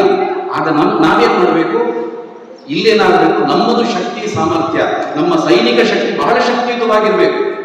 ಎಲ್ಲರೂ ಸ್ವಾತಂತ್ರ್ಯ ಹೋರಾಟಕ್ಕೋಸ್ಕರ ಧುಮುಕ್ತಾ ಇದ್ರು. ಸ್ವಾತಂತ್ರ್ಯ ಸಿಕ್ಕ ನಂತರ ಏನು ಅಂತ ಯಾರಿಗೂ ಕಲ್ಪನೆ ಇಲ್ಲ. ಆದ್ರೆ ಸಾವರ್ಕರ್ರಿಗೆ ಒಂದು ಸುಸಜ್ಜಿತ ಸೈನ್ಯ ಆಗಬೇಕು ಅಂತ. ಮತ್ತವರು ಹೇಳ್ತಾರೆ, ಇವತ್ತಿನ ಪರಿಸ್ಥಿತಿ ಹೇಗಿದೆ ಅಂದ್ರೆ ಒಂದಲ್ಲ ಒಂದು ಕಾರಣಕ್ಕೆ, ಮತದ ಕಾರಣಕ್ಕೆ ದೇಶ ವಿಭಜನೆಯಾಗ್ತದೆ. ಸ್ಪಷ್ಟ ಮಾತುಗಳಲ್ಲಿ ಹೇಳ್ತಾರೆ, ದೇಶ ವಿಭಜನೆಯಾಗ್ತದೆ.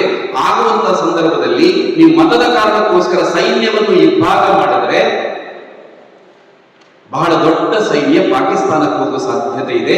ನಮ್ಮವರ ಸಂಖ್ಯೆ ಜಾಸ್ತಿ ಆಗ್ಬೇಕು ಅಂತ ಇಡೀ ದೇಶಾದ್ಯಂತ ಓಡಾಟ ಮಾಡಿ ಹಿಂದೂ ತರುಣರು ಸೈನ್ಯಕ್ಕೆ ಸೇರ್ಲಿಕ್ಕೆ ಪ್ರೇರಣೆ ಮಾಡ್ತಾರೆ. ಯಾಕೆ ಅವರಲ್ಲಿ ಹೋಗ್ಬೇಕು ಅಂದ್ರೆ, ಸೈನ್ಯಕ್ಕೆ ಸೇರಿದ ನಂತರ ಬ್ರಿಟಿಷರು ಸೈನ್ಯದ ಟ್ರೈನಿಂಗ್ ಕೊಡ್ತಾರೆ. ಆ ಟ್ರೈನಿಂಗ್ ಅನ್ನು ನಾವು ನಾಳೆ ಏನು ಅಂತ ಕೇಳಿದ್ರೆ ಹೆಚ್ಚು ಸಮಯ ನಡೆಯೋದಿಲ್ಲ. ನಾಳೆ ಏನು ಅಂತ ಕೇಳಿದ್ರೆ ಅವರೆಲ್ಲರೂ ಮತ್ತೆ ಭಾರತದ ಎಲ್ಲ ಸೈನ್ಯದ ತರಬೇತಿಯನ್ನು ಪಡೆದಂತ ಒಬ್ಬ ಶ್ರೇಷ್ಠ ಸೈನಿಕರಾಗಲಿಕ್ಕೆ ಸಾಧ್ಯ ಇದೆ. ಇಲ್ಲದಿದ್ದರೆ ಅದೇ ಸಮಯದಲ್ಲಿ ಭಾರತಕ್ಕೆ ಆಪತ್ತಾಗುತ್ತೆ ಅಂತ ಸಾವರ್ಕರ್ ಯೋಚನೆ. ಅದಕ್ಕೋಸ್ಕರ ಇಡೀ ದೇಶಾದ್ಯಂತ ಓಡಾಟ ಮಾಡ್ತಾರೆ. ಓಡಾಟ ಮಾಡಿ ದೊಡ್ಡ ಸಂಖ್ಯೆಯಲ್ಲಿ ಹಿಂದೂ ತರುಣರು ಸೈನ್ಯವನ್ನು ಸೇರಲಿಕ್ಕೆ ಪ್ರೇರಣೆಯನ್ನು ಕೊಡ್ತಾರೆ. ಆ ಕಾರಣಕ್ಕೋಸ್ಕರ ಭಾರತ ವಿಭಜನೆಯಾದಾಗ ಅವರು ಯೋಚನೆ ಮಾಡಿದ ರೀತಿಯಲ್ಲಿ ಆಯಿತು. ಯಾರೆಲ್ಲ ಮುಸಲ್ಮಾನರು ಅಂತಿದ್ದಾರೋ ಅವರೆಲ್ಲರೂ ಪಾಕಿಸ್ತಾನ ಸೈನ್ಯದ ಜೊತೆ ಹೋದರು. ಅಕಸ್ಮಾತ್ ಅವತ್ತು ಸಾವರ್ಕರ್ ಏನಾದರೂ ಈ ದೊಡ್ಡ ಸಂಖ್ಯೆಯಲ್ಲಿ ನಮ್ಮ ಹಿಂದೂ ತರುಣರ ಸೈನಿಕರನ್ನಾಗಿ ತಯಾರು ಮಾಡದೆ ಹೋಗಿದ್ದಿದ್ರೆ ಅವರು ಆ ಸಮಯದಲ್ಲಿ ಒಂದು ಕಾಶ್ಮೀರವನ್ನು ಆಕ್ರಮಣ ಮಾಡಿದ್ದು ನಮ್ಗೆ ಗೊತ್ತಿದೆ. ಅದರಲ್ಲಿ ಎಷ್ಟು ಭಾಗ ಹೋಗ್ತಿತ್ತು ನಮಗೆ ಯೋಚನೆ ಮಾಡಲಿಕ್ಕೂ ಕಷ್ಟ ಇತ್ತು. ಇದು ಸಾವರ್ಕರ ದೂರದೃಷ್ಟಿಗೆ ಒಂದು ನಿದರ್ಶನ ಅನ್ನುವಂಥದ್ದು. ಅಷ್ಟೊತ್ತಿಗೆ ಸುಭಾಷ್ ಚಂದ್ರ ಬೋಸ್ ತನ್ನ ಐಎನ್ಎ ಪಡೆಯನ್ನ ನಿರ್ಮಾಣ ಮಾಡಿಲ್ಲದೆ ಇರುವಂತಹ ಸಂದರ್ಭದಲ್ಲಿ ಸುಭಾಷ್ ಚಂದ್ರ ಬೋಸರು ತಪ್ಪಿಸಿಕೊಂಡು ಬೇರೆ ಬೇರೆ ಕಡೆಯಿಂದ ತಪ್ಪಿಸಿಕೊಂಡು ಸಾವರ್ಕರನ್ನು ಭೇಟಿಯಾಗ್ತಾರೆ. ಸಾವರ್ಕರನ್ನ ಭೇಟಿಯಾದ ಸಾವರ್ಕರ್ ಬಹಳ ಆನಂದ, ಸುಭಾಷ್ ಚಂದ್ರ ಬೋಸರು ಬಂದಿದ್ದಾರೆ ಅಂತ ಕೂರಿಸ್ಕೊಂಡು ಕೇಳುತ್ತಾರೆ, ಏನ್ ನಿಮ್ಮ ಯೋಜನೆ? ಆಗ ಸುಭಾಷ್ ಚಂದ್ರ ಬೋಸ್ ಹೇಳ್ತಾರೆ, ಇಡೀ ದೇಶಾದ್ಯಂತ ಬ್ರಿಟಿಷರ ಮೂರ್ತಿಗಳನ್ನು ನಾವು ಎಲ್ಲೆಲ್ಲಿ ಇದೆ ಅಂತ ನಾವು ನೋಟ್ ಮಾಡ್ಕೊಂಡಿದ್ದೀವಿ, ಒಂದೇ ಸಲ ಕೊಡ್ದು ಹಾಕ್ಬಿಡ್ತೀವಿ, ಬ್ರಿಟಿಷ್ ಸರ್ಕಾರ ನಡೆ ಹೋಗುತ್ತೆ ಅಂತ ಹೇಳ್ತಾರೆ ಸುಭಾಷ್ ಚಂದ್ರ ಬೋಸ್.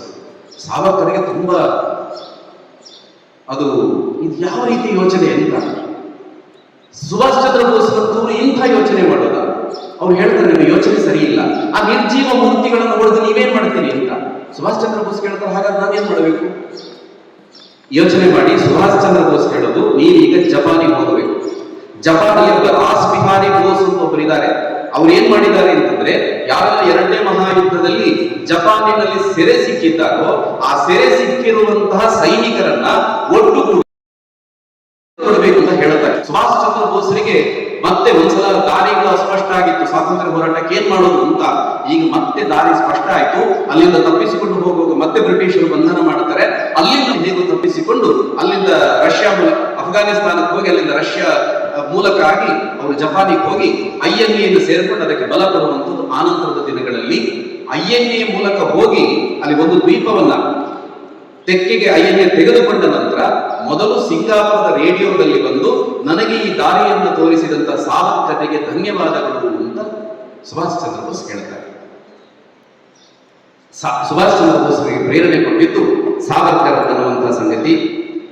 ಅಷ್ಟೊತ್ತಿಗೆ ನಮಗೆ ಸ್ವಾತಂತ್ರ್ಯ ಸಿಗುತ್ತೆ, ಭಾರತಕ್ಕೆ ಸ್ವಾತಂತ್ರ್ಯ ಬರುತ್ತದೆ. ಸ್ವಾತಂತ್ರ್ಯ ಬಂದಂತ ಸಂದರ್ಭದಲ್ಲಿ ಸಾವರ್ಕರ್ ಹೇಳ್ತಾರೆ, ಈಗ ನಾವು ತಕ್ಷಣ ಮಾಡಬೇಕಾದಂತಹ ಕೆಲಸ ನಮ್ಮ ದೇಶದ ಗಡಿಗಳನ್ನ ಖಡ್ಗದ ಮುನೆಯಿಂದ ಗುರುತಿಸಬೇಕು ಅಂತ ಅವ್ರು ಹೇಳೋದು. ದೇಶದ ಗಡಿಗಳನ್ನ ಖಡ್ಗದ ಮುನೆಯಿಂದ ಗುರುತಿಸಬೇಕು ಅಂತ, ಅಂದ್ರೆ ಅಷ್ಟು ಎಚ್ಚರಿಕೆ ತಗೊಳ್ಬೇಕು ಅಂತ ಹೇಳ್ತಾರೆ. ಅದಾಗಿ ಈ ಸಾವರ್ಕರ್ ಮಾಡಿರುವಂತಹ ಕೆಲಸಕ್ಕೆ ಅವರ ದೇಶ ಪ್ರೇಮವನ್ನು ಕಂಡು ಇಂಗ್ಲೆಂಡಿನ ಜನ ಅಲ್ಲಿ ಒಂದು ರಸ್ತೆಗೆ ಸಾವರ್ಕರ್ ಅವೆನ್ಯೂ ಅಂತ ಹೆಸರಿಟ್ಟಿದ್ದಾರೆ. ನೀವು ಈಗ ಹೋದ್ರು ನೋಡಬಹುದು ಸಾವರ್ಕರ್ ಅವೆನ್ಯೂ ಅಂತ. ಆದ್ರೆ ನಮ್ಮಲ್ಲಿ ಒಂದು ಸೇತುವೆಗೆ ಸಾವರ್ಕರ್ ಹೆಸರಿಟ್ಟರೆ ಇವತ್ತು ಅವತ್ತು ವಿರುದ್ಧ ಮಾತಾಡೋರಿದ್ದಾರೆ, ಇದು ವಿಪರ್ಯಾಸ ಅಂತ. ಇಷ್ಟೆಲ್ಲ ಮಾಡಿದಂತಹ ಸಾವರ್ಕರ್ಗೆ ನಾವು ಭಾರತ ರತ್ನ ಕೊಡಬೇಕಿತ್ತೇನೋ, ಆದ್ರೆ ನಾವು ಗಾಂಧಿ ಹತ್ಯೆಯ ಆರೋಪಿ ಎನ್ನುವಂತ ಪಟ್ಟವನ್ನ ಅವರಿಗೆ ಕಟ್ಟಿದ್ವಿ. ಗಾಂಧೀಜಿಯವರ ಹತ್ಯೆ ಆಗತ್ತೆ. ಹತ್ಯೆ ಆದ ತಕ್ಷಣ ಇವರಿಗೆ ವಿಷಯ ಗೊತ್ತಾದಾಗ ಅವರು ವಿಷಾದದಿಂದ ಒಂದು ಪತ್ರ ಬರೀತಾರೆ, ಒಂದು ಲೇಖನ ಬರೀತಾರೆ. ಸಾವರ್ಕರ್ ಒಂದು ಲೇಖನ ಬರೀತಾರೆ. ಆದ್ರೆ ಯಾರಿಗೋ ಯಾವುದೋ ಉದ್ದೇಶದಿಂದ ಸಾವರ್ಕರನ್ನು ಮಟ್ಟ ಹಾಕಬೇಕಿತ್ತು. ಅದಕ್ಕೋಸ್ಕರ ಸಾವರ್ಕರ ವಿರುದ್ಧವಾಗಿ ಸಾವರ್ಕರ ಬಂಧನ ಆಗುತ್ತೆ. ಆ ಹೊತ್ತಿಗೆ ಸಾವರ್ಕರ ಬಂಧನ ಆಗುತ್ತೆ. ಇವರ ಮನೆ ಮೇಲೆ ಕಲ್ಲು ಬಿಸಾಡ್ತಾರೆ, ಮನೆ ಮೇಲ್ಗಡೆ ಎಲ್ಲ ಕಲ್ಲು ಬಿಸಾಡ್ತಾರೆ. ಎಲ್ಲಿವರೆಗೆ ಅಂತಂದ್ರೆ ಇವರ ಕಣ್ಣು ಮುಂದೆಯೇ ಇವರ ತಮ್ಮ ನಾರಾಯಣ ಅಂತ ಹೆಸರು. ಆ ನಾರಾಯಣನನ್ನ ಕಲ್ಲುಗಳಿಂದ ಹೊಡೆದು ಸಾಯಿಸ್ತಾರೆ. ಇವರು ಕಣ್ಣು ಮುಂದೆ ಕಲ್ಲುಗಳಿಂದ ಹೊಡೆದು ಸಾಯಿಸ್ತಾರೆ. ಇಲ್ಲಿ ಕೋರ್ಟ್ನಲ್ಲಿ ಏನಾಗುತ್ತೆ ಅಂತಂದ್ರೆ ಒಂದಲ್ಲ ಎರಡೆರಡು ಬಾರಿ ವಿಚಾರಣೆ ಮಾಡ್ತಾರೆ ಸಾವರ್ಕರನ್ನ. ಎರಡೆರಡು ಬಾರಿ ವಿಚಾರಣೆ ಮಾಡ್ತಾರೆ. ಜಡ್ಜ್ ಹೇಳ್ತಾರೆ ಒಂದು ಸಣ್ಣ ಎಳೆಯೂ ಕೂಡ ಇಲ್ಲ, ಒಂದು ಸಣ್ಣ ಎಳೆಯೂ ಇಲ್ಲ. ಗಾಂಧಿ ಹತ್ಯೆ ಮತ್ತು ಸಾವರ್ಕರ್ಗೆ ಇವರನ್ನ ಗೌರವಪೂರ್ವಕವಾಗಿ ಬಿಡುಗಡೆ ಮಾಡಬೇಕು ಅಂತ ಕೋರ್ಟ್ ಹೇಳುತ್ತೆ. ಇವತ್ತಿಗೂ ನಮಗದರ ಪ್ರತಿ ಸಿಗುತ್ತೆ. ಆದರೂ ಇವತ್ತು ಕೂಡ ಗಾಂಧಿ ಹತ್ಯೆ ಆರೋಪಿಯಿಂದ ಸಾವರ್ಕರ್ಗೆ ನಾವು ಪಟ್ಟ ಕಟ್ತಾ ಇದ್ದೀವಿ. ಇದು ಎಷ್ಟು ಸರಿ ಅಂತ ನಮಗೆ ನಾವು ಪ್ರಶ್ನೆ ಮಾಡ್ಕೊಳ್ಳೋದು. ನಮಗೆಲ್ಲ ಮೊನ್ನೆ ತೀರ್ಕೊಂಡಂತಹ ಆಶಾ ಭೋಸ್ಲೆ ಅವರು ಗೊತ್ತಿದೆ. ಆಶಾ ಭೋಸ್ಲೆ ಅವರು ಮತ್ತು ಅವರ ಅಕ್ಕ ಲತಾ ಮಂಗೇಶ್ಕರ್ ಅವರು ಸಂಗೀತವನ್ನು ಕಲಿಯುವುದಕ್ಕೆ ಪ್ರೇರಣೆ ಕೊಟ್ಟವರು ಸಾವರ್ಕರ್ ಅನ್ನೋದು ಬಹಳ ಮಂದಿ ಗೊತ್ತೇ ಇಲ್ಲ. ಸಾವರ್ಕರ್ ಅವರು ಬರೆದ ಹಾಡುಗಳನ್ನೇ ಆ ಇಡೀ ಕುಟುಂಬ ಹಾಡಿದೆ. ಲತಾ ಮಂಗೇಶ್ಕರ್ ತುಂಬಾ ಜಯೋಸ್ತುತೆ ಅಂತ ನೀವು ಗೂಗಲ್ ಅಲ್ಲಿ ಸರ್ಚ್ ಮಾಡಿ, ಯೂಟ್ಯೂಬ್ ನಲ್ಲಿ ನೋಡಿ, ಬಹಳ ಸುಂದರವಾಗಿ ಹಾಡಿದ್ದಾರೆ. ಅದನ್ನು ಕೇಳುವಾಗಲೇ ಹೇ ರಕ್ತರಂಜಿತೆ ಅಂತೆಲ್ಲ ಹಾಡು ಭಾರಿ ಸುಂದರವಾಗಿದೆ, ಕೇಳಿ ಬಹಳ ಚೆನ್ನಾಗಿದೆ ಆ ಹಾಡು. ತುಂಬಾ ಹಾಡುಗಳನ್ನ ಲತಾ ಮಂಗೇಶ್ಕರ್ ಅವರು ಹಾಡಿದ್ದಾರೆ. ಅವರ ತಮ್ಮ ಹೃದಯನಾಥ ಮಂಗೇಶ್ಕರ್ ಅಂತ ಅವರು ಆಕಾಶವಾಣಿಯಲ್ಲಿ ಸಾವರ್ಕರ್ ಅವರ ಹಾಡು ಹಾಡಿದ್ರು ಅನ್ನೋ ಕಾರಣಕ್ಕೋಸ್ಕರ, ಇದು ಸ್ವಾತಂತ್ರ್ಯ ನಂತರ ಹೇಳ್ತಾ ಇರೋದು, ಈಗ ಭಾರತ ಸರ್ಕಾರ ಇದೆ, ಬ್ರಿಟಿಷ್ ಸರ್ಕಾರ ಅಲ್ಲ, ಸಾವರ್ಕರ್ ಅವರ ಹಾಡು ಹಾಡಿದ್ರು ಅನ್ನೋ ಕಾರಣಕ್ಕೋಸ್ಕರ ಅವರನ್ನ ಮಂಗೇಶ್ಕರ್ ಅವರ ಸಹೋದರರನ್ನ ಆಕಾಶವಾಣಿ ಕೆಲಸದಿಂದ ತೆಗೆದು ಹಾಕಿದ ಬ್ರಿಟಿಷ್ ಸರ್ಕಾರ, ಭಾರತ ಸರ್ಕಾರ. ಶ್ರೀರಾಮ್ ಆ ಹೊತ್ತಿಗೆ ಸಾವರ್ಕರ್ ಮಾಡುವಂತಹ ಮತ್ತೊಂದು ಕೆಲಸ, ಮರಾಠಿ ಭಾಷೆ ಅಂತಲ್ಲ, ಸಾಧಾರಣ ಭಾರತದ ಎಲ್ಲ ಭಾಷೆಗಳಲ್ಲೂ ಕೂಡ ಉರ್ದು, ಪರ್ಷಿಯನ್ ಭಾಷೆಗಳೆಲ್ಲ ಮಿಶ್ರ ಆಗಿದೆ, ಇವತ್ತಿಗೂ ಇದೆ. ತುಂಬಾ ಉರ್ದು ಭಾಷೆಯಿಂದ ಉರ್ದು ಶಬ್ದಗಳನ್ನೆಲ್ಲ ಬಳಸ್ತೀವಿ. ಸಾವರ್ಕರ್ ಕುಳಿತುಕೊಳ್ತಾರೆ, ಇಡೀ ಮರಾಠಿ ಭಾಷೆಯನ್ನು ನಾನು ಶುದ್ಧಗೊಳಿಸ್ತೀನಿ ಅಂತ. ಅವರಿಗೆ ಅಷ್ಟು ಭಾಷಾ ಪ್ರೌಢಿಮೆ ಇತ್ತು. ಅವ್ರೇನ್ ಮಾಡ್ತಾರೆ, ಆ ಮರಾಠಿ ಭಾಷೆಯಲ್ಲಿದ್ದಂತಹ ಉರ್ದು ಮತ್ತು ಪರ್ಷಿಯನ್ ಭಾಷೆಗಳನ್ನು ತೆಗೆದು ಮೂಲ ಮರಾಠಿ ಭಾಷೆಯನ್ನೇ ಸಿದ್ಧಪಡಿಸಿ ಅದನ್ನು ಕೊಡ್ತಾರೆ, ಮಹಾರಾಷ್ಟ್ರ ಸರ್ಕಾರ ಕೊಡ್ತಾರೆ. ಮಹಾರಾಷ್ಟ್ರದ ಸಂವಿಧಾನ ಅವರ ಸಂವಿಧಾನಿಕ ಸಭೆ ಏನಿದೆ ಅದನ್ನು ಅಂಗೀಕಾರ ಮಾಡುತ್ತೆ. ಇವತ್ತು ಮಹಾರಾಷ್ಟ್ರಿಗರು ಶುದ್ಧವಾದಂತಹ ಮರಾಠಿಯನ್ನು ಓದ್ತಾ ಇದ್ದಾರೆ ಅಂತಂದ್ರೆ ಅದಕ್ಕೆ ಕಾರಣ ಸಾವರ್ಕರ್. ಇನ್ನೊಬ್ಬರು ಶ್ರೀರಾಮ್ ಭಿಕಾಜಿ ವೇಲಣ್ಕರ್ ಅಂತ, ನಾವೆಲ್ಲ ಪಿನ್ ಕೋಡ್ ಬರೀತೀವಿ, ಇವತ್ತು ಪಿನ್ ಕೋಡ್ಗಳನ್ನು ಬರೀತೀವಿ. ಆ ಪಿನ್ ಕೋಡ್ ಅನ್ನ ಕಂಡು ಹಿಡಿದವರು ಅವರು ಶ್ರೀರಾಮ್ ಭಿಕಾಜಿ ವೇಲಣ್ಕರ್ ಅಂತ. ಇವರು ಸಿವಿಲ್ ಪರೀಕ್ಷೆಗೆ ಕುಳಿತುಕೊಳ್ತಾರೆ. ಸಿವಿಲ್ ಪರೀಕ್ಷೆಗೆ ಒಂದ್ಸಲ ಇವರು ವಿಮಾನ ನಿಲ್ದಾಣದಲ್ಲಿ ಒಬ್ಬರನ್ನು ಭೇಟಿಯಾಗ್ತಾರೆ. ಅವರು ಫರ್ಗ್ಯೂಸನ್ ಕಾಲೇಜಿನಲ್ಲಿ ಇದ್ದಂತಹ ಪ್ರೊಫೆಸರ್ ಅವರು ರಘುನಾಥ್ ಪರಾಂಜಪೆ ಅಂತ ಅವರ ಹೆಸರು. ರಘುನಾಥ್ ಪರಾಂಜಪೆ ಅವರು ಇವ್ರನ್ನು ನೋಡ್ತಾರೆ, ವೇಲಣ್ಕರ್ ಅವರು ನೋಡ್ತಾರೆ. ನೀವು ವೇಲಣ್ಕರ್ ಅವರಲ್ವಾ? ಹೌದು ಅಂತ ಹೇಳ್ತಾರೆ. ನೀವು ಸಿವಿಲ್ ಪರೀಕ್ಷೆಯಲ್ಲಿ ಮೊದಲ ಸ್ಥಾನದಲ್ಲಿದ್ದೀರಿ? ಹೌದು. ಆದ್ರೂ ನಿಮ್ಮನ್ನು ಅಂಚೆ ಇಲಾಖೆ ಕಳಿಸಿದ್ರಲ್ವಾ ಅಂತ. ಇವರಿಗೆ ಹೌದು ಅಂತ ಅನಿಸಿ, ನಿಮಗೆಲ್ಲ ಹೇಗೆ ಗೊತ್ತು ಅಂತ. ನೀವು ಓದ್ತಾ ಇದ್ದ ಕಾಲೇಜಲ್ಲೇ ನಾನು ಇದ್ದೆ, ಆದ್ರೆ ನಿಮ್ಮನ್ನ ಮೊದಲ ಸ್ಥಾನ ಬಂದರೂ ಕೂಡ ನಿಮ್ಮನ್ನ ಅಂಚೆ ಇಲಾಖೆ ಕಳಿಸಿದ್ರಲ್ಲ, ಅದೆಲ್ಲ ತೃತೀಯ ಸ್ಥಾನ ಬಂದವರನ್ನೆಲ್ಲ ಕಳಿಸೋದು, ನಿಮ್ಮನ್ನ ಯಾಕೆ ಕಳಿಸಿದ್ರು ಗೊತ್ತಿದೆಯಾ ನಿಮಗೆ ಅಂತ. ವೇಲಣ್ಕರ್ ಹೇಳ್ತಾರೆ, ಇಲ್ಲ ನನಗೆ ಗೊತ್ತಿಲ್ಲ. ನೀವು ಮೊದಲ ಸ್ಥಾನ ಬಂದಾಗ ನಿಮ್ಮ ಹಿನ್ನೆಲೆಯನ್ನ ಪರೀಕ್ಷೆ ಮಾಡಲಾಯಿತು. ಆ ತಂಡದಲ್ಲಿ ನಾನು ಇದ್ದೆ. ನಿಮ್ಮ ಹಿನ್ನೆಲೆಯನ್ನು ಪರೀಕ್ಷೆ ಮಾಡಿದಾಗ ನೀವು ಸಣ್ಣ ವಯಸ್ಸಿನವರು ಇರುವಾಗ ಸಾವರ್ಕರ್ ಹೇಳ್ತಾ ಇದ್ದಂತ ಕಥಾಕೂಟದಲ್ಲಿ ನೀವು 2 ಬಾರಿ ಭಾಗವಹಿಸಿದ್ರಿ ಅಂತ ಗೊತ್ತಾಗಿದೆ. ಅದಕ್ಕೋಸ್ಕರ ನಿಮ್ಮನ್ನು ಅಲ್ಲಿಂದ ತೆಗೆದು ಅಂಚೆ ಇಲಾಖೆಗೆ ಹಾಕಿತ್ತು. ಇದೆಲ್ಲವೂ ಸ್ವಾತಂತ್ರ್ಯ ನಂತರದ ಘಟನೆಗಳನ್ನು ಹೇಳ್ತಾ ಇದ್ದು. 1951ರಲ್ಲಿ ಪಾಕಿಸ್ತಾನದ ಪ್ರಧಾನಮಂತ್ರಿ ಲಿಯಾಕತ್ ಅಲಿ ಖಾನ್ ಅವನು ಭಾರತಕ್ಕೆ ಬರಬೇಕು. ಅವನು ಭಾರತಕ್ಕೆ ಬರುವಾಗ ಭಾರತಕ್ಕೆ ಬರ್ತೇನೆ ಅಂತ ಹೇಳಿದ. ಸರಿ, ಆ ದೇಶದ ಪ್ರಧಾನಿ ಈ ದೇಶಕ್ಕೆ ಬರೋದು ಏನು ಸಮಸ್ಯೆ ಇಲ್ಲ. ಆಗ ಲಿಯಾಕತ್ ಖಾನ್ ಹೇಳಿದ, ನಿಮ್ಮ ದೇಶದಲ್ಲಿ ಒಬ್ಬ ಭಯೋತ್ಪಾದಕ ಇದಾನಲ್ಲ ಅಂತ. ಕಲ್ಪನೆ ಮಾಡ್ಕೊಳ್ಳಿ, ಅವನು ಹೇಳೋದು ನಿಮ್ಮ ದೇಶದಲ್ಲಿ ಒಬ್ಬ ಭಯೋತ್ಪಾದಕ ಇದ್ದಾನೆ ಅಂತ. ಏನ್ ಹೇಳಬೇಕಿತ್ತು ನಾವು? ಅವರಿಗೆ ಸ್ವಾತಂತ್ರ್ಯ ವೀರ ಅಂತ ಬಿರುದಿತ್ತು, ಸಾವರ್ಕರ್ಗೆ ಸ್ವಾತಂತ್ರ್ಯ ವೀರ ಅಂತಿತ್ತು. ಆದರೆ ಅವನು ಹೇಳಿದ ಅನ್ನೋ ಕಾರಣಕ್ಕೋಸ್ಕರ ಸಾವರ್ಕರ್ನ ಅವರು ಬರುವಂತಹ ಸಂದರ್ಭದಲ್ಲಿ, ಲಿಯಾಕತ್ ಅಲಿ ಖಾನ್ ಇಲ್ಲಿಗೆ ಬರುವ ಸಂದರ್ಭದಲ್ಲಿ ಇದೇ ಬೆಳಗಾವಿನ ಜೈಲಲ್ಲಿ ಇಡ್ತಾರೆ. ಅವನು ಪ್ರವಾಸ ಇದ್ದದ್ದು 2 ದಿನ, ಪ್ರವಾಸ ಮುಗಿಸಿ ಹೋಗಿದ್ದಾನೆ. ಆದರೆ 60 ದಿನದ ತನಕ, ಇವರಿಗೆ ವಯಸ್ಸಾಗಿದೆ ಸಾವರ್ಕರಿಗೆ, 60 ದಿನದ ತನಕ ಬೆಳಗಾಂ ಜೈಲಿಂದ ಬಿಡುಗಡೆ ಮಾಡಿಲ್ಲ ಅವರು. 1966 ಹೊತ್ತಿಗೆ ತಮಿಳುನಾಡಿನಲ್ಲಿ ನ್ಯಾಯಮೂರ್ತಿಯಾಗಿದ್ದಂತಹ ಸಿ ವೆಂಕಟರಾಮ ಶಾಸ್ತ್ರಿ ಅವರು ಸಾವರ್ಕರನ್ನ ಭೇಟಿಯಾಗ್ಲಿಕ್ಕೆ ಬರ್ತಾರೆ. ಸಾವರ್ಕರನ್ನ ಭೇಟಿಯಾಗ್ಲಿಕ್ಕೆ ಬಂದಂತ ಸಂದರ್ಭದಲ್ಲಿ ಸಾವರ್ಕರ್ ಅವರು ಸಣ್ಣ ಗುಡಿಸಲು, ಅಂದ್ರೆ ಮೊದಲಿದ್ದ ಮನೆಗೆಲ್ಲ ಕಲ್ಲು ಹೊಡೆದು ಇದೆಲ್ಲ ಮಾಡಿ ಧ್ವಂಸ ಮಾಡಿದ್ದಾರೆ. ಒಂದು ಸಣ್ಣ ಗುಡಿಸಲಿದೆ, ಅಲ್ಲೊಂದು ಗೋಣಿಯನ್ನು ನೆಲದಲ್ಲಿ ಹಾಸಿಕೊಂಡು ಅವರು ಮಲಗಿದ್ದಾರೆ. ಗೋಣಿಯನ್ನು ಹಾಸಿಕೊಂಡು ಮಲಗಿದ್ದಾರೆ. ವೆಂಕಟರಾಮ ಶಾಸ್ತ್ರಿಗಳಿಗೆ ಅಯ್ಯೋ ಪಾಪ ಅಂತ ಅನಿಸುತ್ತೆ. ದೇಶದ ಸ್ವಾತಂತ್ರ್ಯಕ್ಕೋಸ್ಕರ ಆ ಅಂಡಮಾನ್ ಜೈಲಿನಲ್ಲಿ ಅಷ್ಟೆಲ್ಲ ಹಿಂಸೆ ಅನುಭವಿಸಿದಂತ ವ್ಯಕ್ತಿ ಇವತ್ತು ಸ್ವತಂತ್ರ ಭಾರತದಲ್ಲಿ ಈ ಸ್ಥಿತಿಯಲ್ಲಿದ್ದಾರಲ್ಲ, ಅನಾಥರಾಗಿದ್ದಾರಲ್ಲ ಅಂತ. ಏನ್ ಸಾವರ್ಕರ್, ಹೇಗಿದ್ದೀರಿ ಸಾವರ್ಕರ್ ಜಿ ಅಂತ ಕೇಳಿದಾಗ ಸಾವರ್ಕರ್ ಹೇಳುತ್ತಾರೆ, ಅಂಡಮಾನ್ ಜೈಲಿಗಿಂತ ನಾನೀಗ ಸುಖವಾಗಿದ್ದೀನಿ ಅಂತ. ಇದು ಸಾವರ್ಕರ್ ಹೇಳಿದಂತ ಮಾತು. ಅದಾದ ನಂತರ ಸಾವರ್ಕರ್ ಯೋಚನೆ ಮಾಡುತ್ತಾರೆ, ಇನ್ನು ನನ್ನ ಕಾರ್ಯ ಮುಗಿದಿದೆ, ನಾನಿನ್ನು ಹೊರಡಬೇಕು ಅಂತ. ನಾವೆಲ್ಲ ಕೇಳಿದ್ದೀವಿ, ಜೈನರೆಲ್ಲ ಸಲ್ಲೇಖನ ವ್ರತ ಅಂತ ಬರುತ್ತೆ. ಅಂದ್ರೆ ಒಂದಷ್ಟು ದಿನಗಳ ಕಾಲ ಉಪವಾಸ ಮಾಡಿ ಸಾವನ್ನು ತಾನೇ ಸ್ವೀಕಾರ ಮಾಡುವಂತ. ಹಾಗೆ ಒಂದಷ್ಟು ದಿನಗಳ ಕಾಲ ಸಲ್ಲೇಖನ ವ್ರತವನ್ನು ಅನುಸರಿಸಿ ಬಹುಶಃ 14 ದಿನಗಳ ಕಾಲ ಉಪವಾಸ ಇರುತ್ತಾರೆ. ಅನಂತರ ದೇಹ ತ್ಯಾಗವನ್ನು ಮಾಡುತ್ತಾರೆ. ಆ ರೀತಿ ಸಾವರ್ಕರ್ ಅಂತಂದ್ರೆ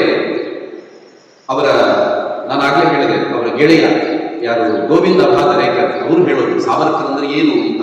ಇವತ್ತು ನಾವು ಯೂಟ್ಯೂಬ್ ನಲ್ಲಿ ನೋಡಿದ್ರೆ ಅಟಲ್ ಬಿಹಾರಿ ವಾಜಪೇಯಿ ಅವರು ಆ ಕವಿತೆ ಹೇಳ್ತಾ ಇರ್ತಾರೆ. ಆ ಗೋವಿಂದ ಭಾದರೇಕರ್ ಬರೆದಂತ ಕವಿತೆಯನ್ನ, ಸಾವರ್ಕರ್ ಮಾನೆ ತೇಜ್, ಸಾವರ್ಕರ್ ಮಾನೆ ತಪ್, ಸಾವರ್ಕರ್ ಮಾನೆ ತೀರ್, ಸಾವರ್ಕರ್ ಮಾನೆ ತಲ್ವಾರ್, ಸಾವರ್ಕರ್ ಮಾನೆ ತಿತೀಕ್ಷಾ, ಸಾವರ್ಕರ್ ಮಾನೆ ತೀಕಾಪನ್. ಸಾವರ್ಕರ್ ಅಂದ್ರೆ ಇದೆಲ್ಲವೂ ಆಗಿದ್ದಂತಹ ಸಾವರ್ಕರ್ ಅವರು ಸಾವರ್ಕರ್ ಅಂತಹ ಅವರು ಒಬ್ಬರೇ ಅಲ್ಲ, ಅವರಂತಹ ಎಷ್ಟೋ ಜನ ಪ್ರಾಣವನ್ನು ಕೊಟ್ಟ ಕಾರಣಕ್ಕೋಸ್ಕರ ಸ್ವಾತಂತ್ರ್ಯ ಸಿಕ್ಕಿತು.